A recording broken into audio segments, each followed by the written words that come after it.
स्वागत है आपका एक नए सफर में। यह है बुक सुनो, जहां कहानियां सिर्फ पढ़ी नहीं जाती, जी जाती हैं।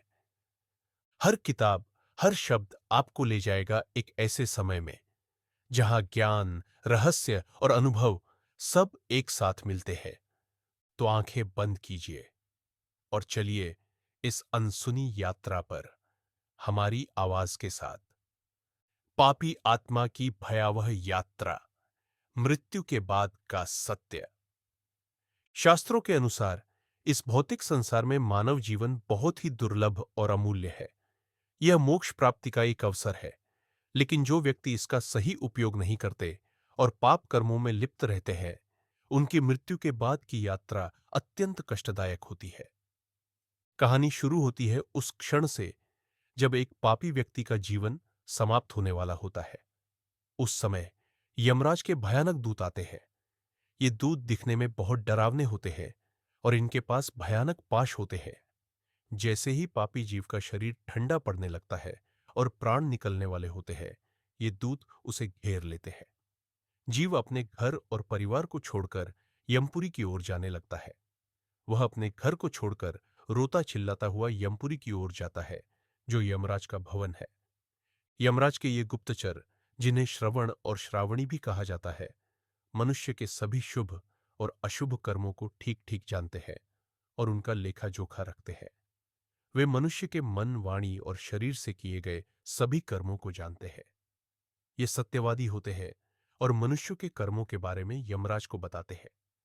वे यहां तक कि मनुष्य के छिपे हुए या प्रत्यक्ष किए गए सभी कार्यों को चित्रगुप्त को बताते हैं। चित्रगुप्त सर्वज्ञ है और श्रवणों से पूछते हैं। चित्रगुप्त किसी भी कर्म, चाहे वह शुभ हो या अशुभ, का लेखा जोखा करने में कभी गलती नहीं करते।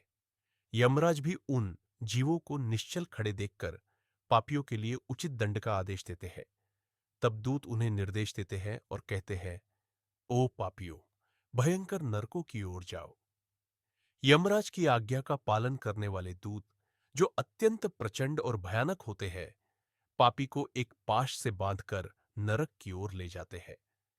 पापी जीव को जिस मार्ग से ले जाया जाता है, उसे यम मार्ग कहते हैं। यह मार्ग अत्यंत भयावह है और सुनने वालों के लिए भी भय उत्पन्न करने वाला है। यह मार्ग 245 योजन, एक योजन लगभग 100 गज का है, 12 से 15 किलोमीटर होता है, तो यह मार्ग लगभग 3000 से 3700 किलोमीटर लंबा होता है। प्रतिदिन चलता है। इस मार्ग में 16 पुर नगर पड़ते हैं। ये पुर है: 1 सौम्यपुर, 2 सौरिपुर, 3 नगेंद्र भवन, 4 गंधर्वपुर, 5 शैलोगम, 6 क्रौंचपुर, 7 क्रूरपुर, 8 विचित्र भवन, 9 बहुवापतपुर, 10 दुखदपुर, 11 नानक्रंदपुर, 12 सुतप्त भवन, 13 रौद्रपुर, 14 पयोवर्षणपुर, 15 शीताढ्यपुर तथा 16 बहुभीतिपुर। इन सभी पुरों को पार करके इनके आगे यमपुरी में धर्मराज का भवन स्थित है। इस यम मार्ग की यात्रा अत्यंत कष्टदायक होती है। पापी जीव यमदूतों के पाशों से बंधा हुआ रास्ते भर हाहाकार करता और रोता रहता है। वह भूख और प्यास से व्याकुल होकर खून पीता है। यह मार्ग अनेक प्रकार के दुखों और भयानक यातनाओं से भरा हुआ है। कहीं कहीं यह मार्ग तपती हुई बालुका, रेत से व्याप्त है। पापी जीव को इस पर चलना पड़ता है। कहीं धधकते हुए तांबे के समान मार्ग है, कहीं अंगारों का ढेर है, कहीं अंगारों की वर्षा होती है, कहीं बिजली गिरने के साथ शिलाओं की वर्षा होती है, कहीं रक्त की वर्षा होती है, कहीं शस्त्रों की वर्षा होती है, कहीं गर्म जल की वर्षा होती है, कहीं खारे कीचड़ की वर्षा होती है। मार्ग में कहीं कहीं गहरे गड्ढे हैं, कहीं अंधेरे कुएं हैं, कहीं घोर अंधेरा है, कहीं भयंकर जल है, कहीं झोंकों से भरे हुए कीचड़ है, कहीं जलते हुए कीचड़ है, कहीं मार्ग अधिक धुएं से भरा है, कहीं पत्थरों की वर्षा होती है जो अत्यंत दुखदायी होती है। मार्ग में कहीं गहरी खाई है, कहीं पर्वत शिखरों पर चढ़ाई है, कहीं कंदराओं में प्रवेश करना पड़ता है, कहीं कहीं यह मार्ग दावानल, जंगल की आग से व्याप्त है और पापी जीव उस वन में छिन्न भिन्न हो जाता है। मार्ग के मध्य में एक अत्यंत उग्र और भयंकर वैतरणी नदी है। यह नदी दुख देने वाली है। इसे देखकर भय उत्पन्न होता है। वैतरणी नदी का वर्णन अत्यंत भयावह है। यह नदी 100 योजन चौड़ी है। यह नदी पीबी और रक्त से भरी हुई है। इसमें हड्डियों का समूह और मांस के ढेर पड़े हैं। यह दुर्गम है। यह विशालकाय ग्राहों, घड़ियालों से व्याप्त है। यह सैकड़ों प्रकार के घोर पक्षियों से आवृत्त है। यह सुई के समान मुख वाले भयंकर कीड़ों से चारों ओर व्याप्त है। यह वज्र के समान चोंच वाले बड़े बड़े गीधों और कौओं से घिरी हुई है। यह शिशुमार, एक प्रकार का जलीय जीव, मगर, जोक, मछली, कछुए तथा अन्य मांस भक्षी जलचर जीवों से भरी पड़ी है। इसके प्रवाह में बहुत से पापी रोते चिल्लाते गिरते रहते हैं। वे हा भाई, कंपोनेंट प्लेसमेंट, हा पुत्र, जरेनिया, हा तात, इस प्रकार कहते हुए बार बार विलाप करते हैं। यह फेनयुक्त रक्त के प्रवाह से व्याप्त है। अत्यंत घोर गर्जना करने वाली है। देखने में दुख उत्पन्न करने वाली तथा भयावह है। इसके दर्शन मात्र से पापी चेतना शून्य हो जाते हैं।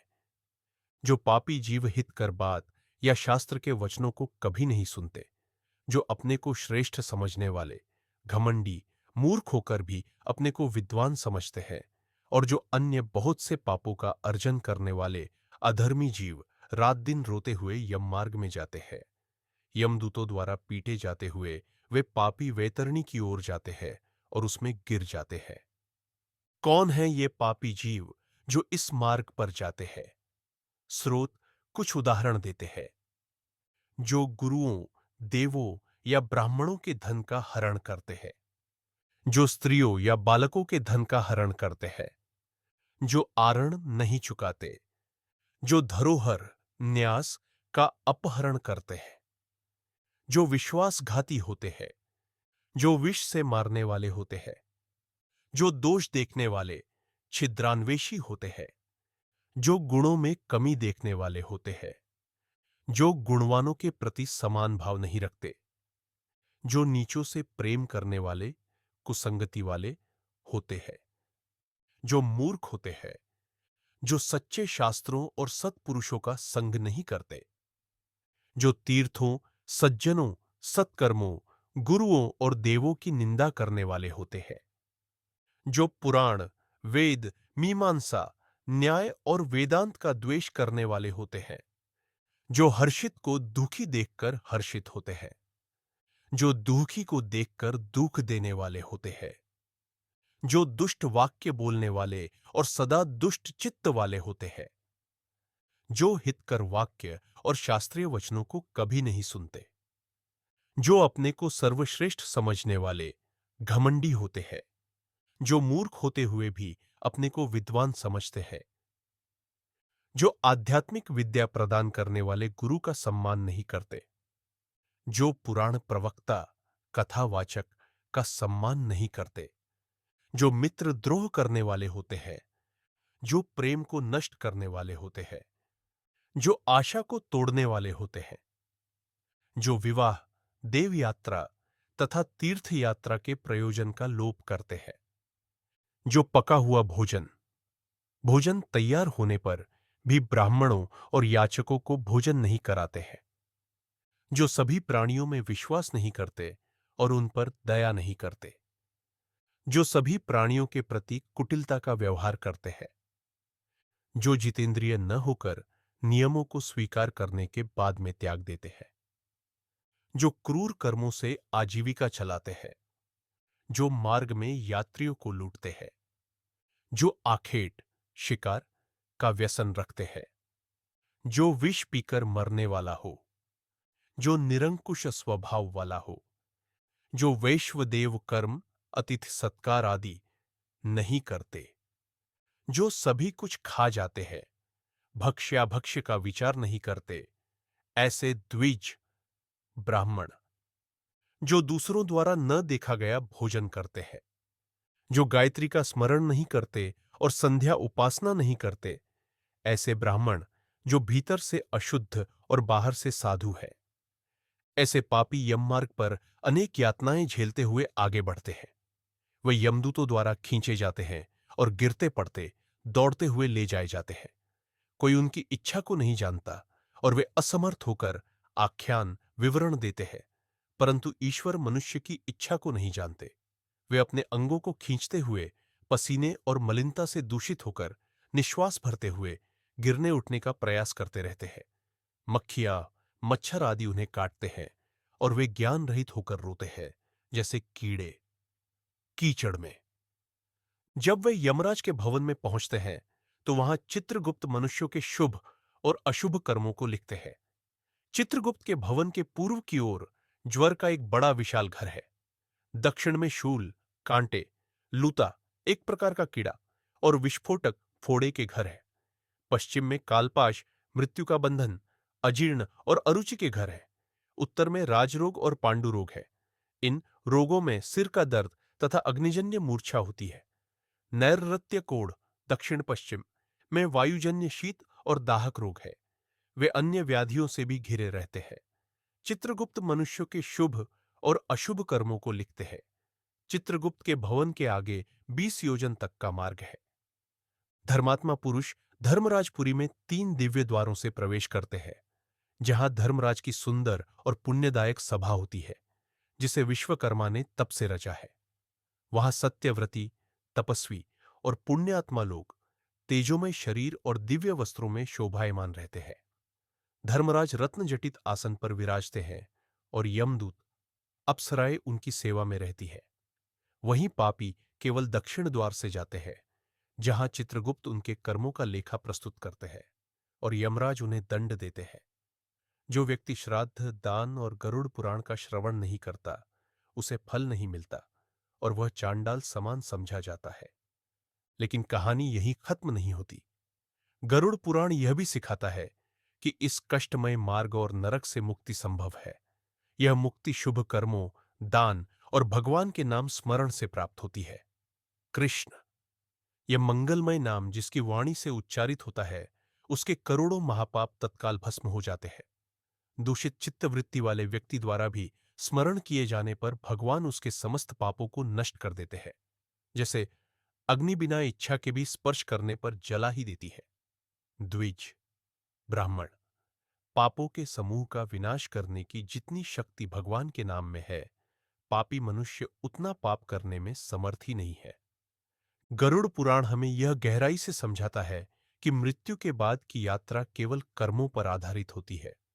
यह पापी आत्मा के लिए एक चेतावनी है और धर्मात्मा के लिए मार्गदर्शन।